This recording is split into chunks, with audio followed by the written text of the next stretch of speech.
malam untuk semuanya. Sebelum kita mengenang kembali atau mengenal kembali perawatan kulit gigi sulung, apa sih kira-kira yang pertama terbayang sama teman-teman tentang perawatan kulit gigi sulung? Pasti ada yang menjawab beberapa, ada rasa sakit loh, ada yang berdarah, kemudian ada yang cenut-cenut. Nah, kadang penyakit pulpa itu agak bias kita menentukannya apakah ini harus dilakukan perawatan yang direct pulp capping atau yang pulpotomi, pulpektomi, apalagi pada gigi sulung kan. Untuk anamnesisnya cukup sulit, kita harus tanyain orang tuanya, terus anaknya juga. Namun ada beberapa hal yang bisa membedakan. Jadi kita akan lebih menata lagi ya mindset kita ketika kita bertemu nanti ada pasien yang seperti ini, maka apa yang harus kita lakukan dalam pembelajaran tentang perawatan pulpa gigi sulung.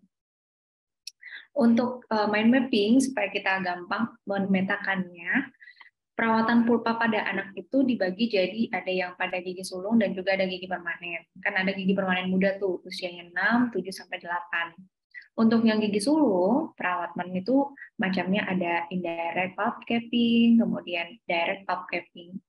Jadi nanti pulp capping itu dibagi jadi dua ya, ada yang langsung dan juga ada secara tidak langsung, direct dan indirect.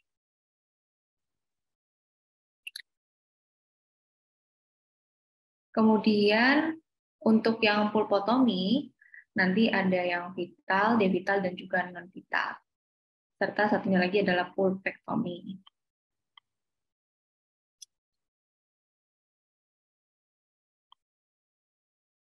Sedangkan pada perawatan gigi permanen, pada gigi permanen muda, setelahnya fase gigi sulung, itu akan ada perawatan pulpa vital berupa apexogenesis. Jadi nanti perawatan itu ada yang apexo sama apeksi kan.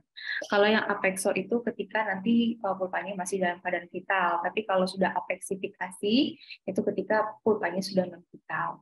Biasanya sering tuh keluar di soal-soal ujian, apalagi PMP2DK itu kata kuncinya gigi vital tapi akarnya masih terbuka berarti apexo. Tapi kalau gigi non vital akarnya terbuka maka giginya dilakukan apeksifikasi. Nah, sedangkan pada yang vital, non vital itu bisa lakukan pulpektomi. Nah, dulu itu pulpektomi kan dibedakan jadi bersama PSA. Aku persingkat. Tadi slide awalnya ini, regular class Desember, perawatan pulpa gigi sulung bersama dengan Dok Ninda ya. Kemudian pada perawatan pulpa anak itu ada gigi sulung sama permanen. Nanti kalau gigi sulung itu usianya yang masih di bawah 6 tahun biasanya, sedangkan yang gigi permanen itu permanen muda ya untuk anak-anak 6 tahun, 7 tahun, 8 tahun. Kemudian pembagian dari gigi sulung sendiri ada yang pulp capping, itu ketika giginya masih dalam keadaan yang vital ya, dan masih bisa dilakukan perawatan pada bagian koronal dan masih ada selapis tipis dentin. Nanti akan kita bahas di belakang. Ada yang indirect sama direct. Bedanya gimana akan dibahas juga. Pulpotomi sama pulpektomi. Ingat ya, kalau yang pertama itu masih gigi sulung. Sedangkan yang gigi permanen muda, itu dilakukan perawatannya bisa ada yang dalam kondisi pulpanya vital, non-vital, atau bahkan yang akarnya itu masih terbuka. Dalam perawatan pulpa vital terbagi jadi ada apexo, kemudian indirect pulp capping, direct pulp capping, partial pulpotomi. Sedangkan pulpektomi atau dilakukan PSA konvensional yang kita biasa lakukan sekarang itu pada saat pulpanya dalam keadaan yang non-vital. Lalu kalau ada akar terbuka, itu kita sebut dengan apeksifikasi dan juga apexogenesis. Kapankah apeksifikasi? Kapan apexogenesis? Kalau apeksifikasi itu akarnya terbuka, waktu perawatan masih belum menutup sempurna, tapi giginya itu sudah dalam keadaan non-vital. Nah, sedangkan untuk yang apexogenesis, itu ketika akarnya terbuka, tapi giginya sudah masih dalam keadaan yang vital. Jadi ingat ya, kalau vital itu apexo, tapi kalau misalnya non-vital itu apeksifikasi. Nah, kalau aku biasanya ingatnya gini, dia non-vital. Non-vital itu kan seperti mumi ya, mumi itu kan mati, mumi.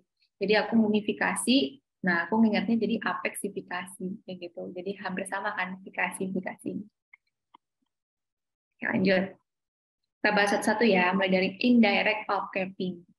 Nah, Kalau indirect pulp cutting ini, teman-teman bisa membayangkan pada saat gigi itu lagi berlubang, tapi masih ada selapis tipis dentin yang melindungi bagian pulpanya. Kayak gitu. Dok, kan ada yang indirect sama direct. Bedanya gimana bentar, Dok? Nah, kalau yang indirect ini, ada pengertiannya seperti di slide-nya. Karies dalam yang hampir mencapai pulpa, tetapi masih meninggalkan selapis tipis dentin. Jadi masih ada lapisan dentin kurang lebih 1-1,5 mm di atasnya pulpa. Tapi tidak ada yang jebol ya, tidak sampai masuk ke pulpanya. Nah, bedanya sama yang direct pulp cutting, kalau direct pulp cutting nanti ada yang selapis tipis, tapi ada juga satu titik jebol gitu antara bagian atap pulpanya dengan bagian pulpanya. Jadi bedanya kalau indirect itu semuanya masih tertutup, tapi kalau direct itu udah ada yang buka berupa titik nanti, ya. Jadi kalau udah kebuka langsung. Cara mengingatnya, ini ada cara tips mengingatnya ya. Kalau dia sudah terbuka, itu gara-gara operator biasanya kesalahannya waktu ekskavasi, berarti mindset kita, aku harus segera menutup. Makanya kata-kata segera itu kan direct. Jadi pas kebuka, aku segera menutup, direct pulp cutting. Sedangkan kalau udah tertutup, masih tertutup seperti yang indirect ini, maka dilakukan indirect. Gitu. Masih ada selapis tipis dentin. Indikasinya kalau ada lubang yang dalam, ya, di mana masih ada pulpanya selapis tipis. Kemudian, tapi kita nggak boleh melakukan ini kontraindikasi kalau ada rasa sakitnya itu spontan. Misalnya sudah terjadi pulpitis irreversible tapi yang menuju kepada nekrosis pulpa. Nah, berarti kan kalau kayak gitu sudah ada kelainan pada bagian periapikalnya kan, periapikalnya, saluran akar, ada tanda-tanda patologi klinis, kemudian riwayat sakit yang pernah denyutnya spontan. Nah, kalau sudah ada kata-kata spontan, berarti tidak dipilih lagi yang pulp cutting, pasti akan perawatan berikutnya, entah itu pulpotomi atau pulpektomi. Lalu hasil yang bakal kita harapkan nanti, karena dia ini selapis tipis dentin, tentunya kita pengen dentinnya nanti kan jadi tebal ya. Ya, jadi tujuannya pulp capping itu adalah supaya si lubang tadi berhenti dan juga terbentuk adanya dentin yang baru kan, dentin sklerotik. Menstimulasi pembentukan dentin tersier dan juga remineralisasi dari si dentinnya. Kalau gambaran patologis dari pulpa yang masih boleh ya dilakukan pulp capping itu ada resorpsinya internal, bukan eksternal. Karena kalau eksternal itu udah goyangnya derajat 2 sampai 3 biasanya. Falsifikasi pada pulpa ya karena perawatannya cuma di bagian koronal, it's okay gitu. Kemudian penebalan membran periodontal. Resorpsinya sudah mencapai 2/3, it's okay. Ada perubahan dari jaringan periodontium, bahkan sampai ada perdarahan di gingiva atau tidak masalah. Masih bisa dilakukan indirect pulp capping. Nah, untuk penata laksanaannya, karena dia itu selapis tipis dentin, maka kita perlu memberikan lapisan bahan, bisa berupa bahan yang zinc oxide eugenol ataupun kalsium hidroksida. Jadi pada gambar di sini itu kita lihat ada lapisan A, lapisan B, sama lapisan C, ya kan? Nah, pada lapisan ini, teks,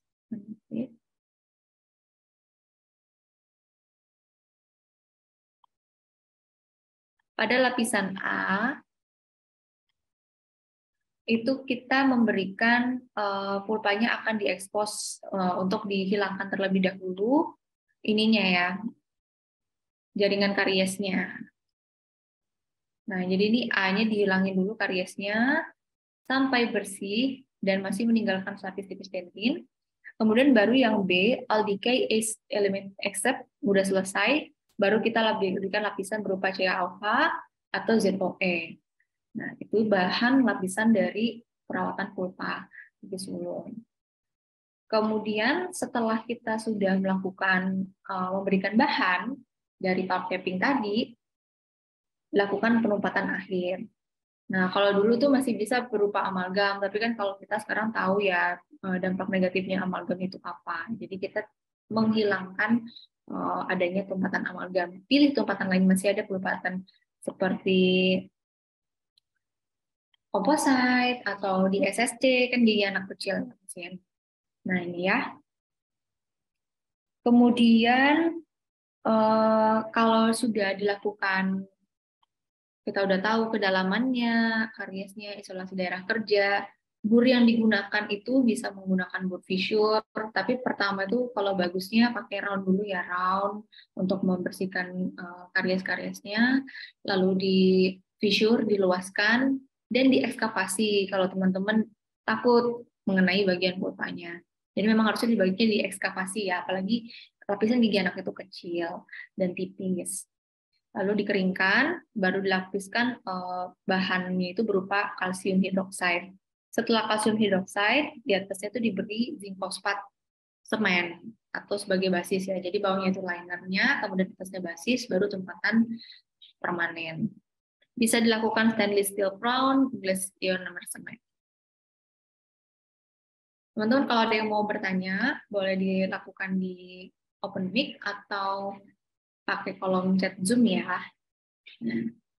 Setelah itu, dok bertanya, kira-kira kalau misalnya sudah kita lakukan lapisan nih dok, indikasinya kalau dia berhasil itu seperti apa ya dokter? Jadi akan dilakukan evaluasi ya selama beberapa minggu ke depan. Jadi 6-8 minggu, hal yang kita harapkan adalah dentin yang tadi tipis itu akan jadi tebal lama-kelamaan karena adanya bahan zinc oxide eugenol dan juga kalsium hidroksida yang kita letakkan di atasnya. Nih teman-teman bisa lihat ya, gambar yang A, itu kariesnya sudah mendekati bagian pulpa. Tapi yang bagian B, itu udah kita remove atau kita hilangkan, sedangkan bagian C itu terbentuklah reparatif dentin.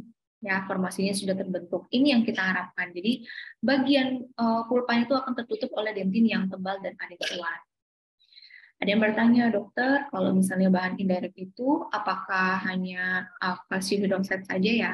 Masih banyak ya, Dek, bahan-bahan indirect pulp capping yang biasanya digunakan seperti kalsium hidroksida dan juga glasionomer semen, atau bahkan zinc oxide eugenol. Kemudian lapisan linernya itu bisa seperti ada yang dentin, bonding, resin modified glasionomer, ZOE, dan bahan tersebut tujuannya tadi balik lagi ya, merangsang pertumbuhan dari dentin supaya melindungi pulpa.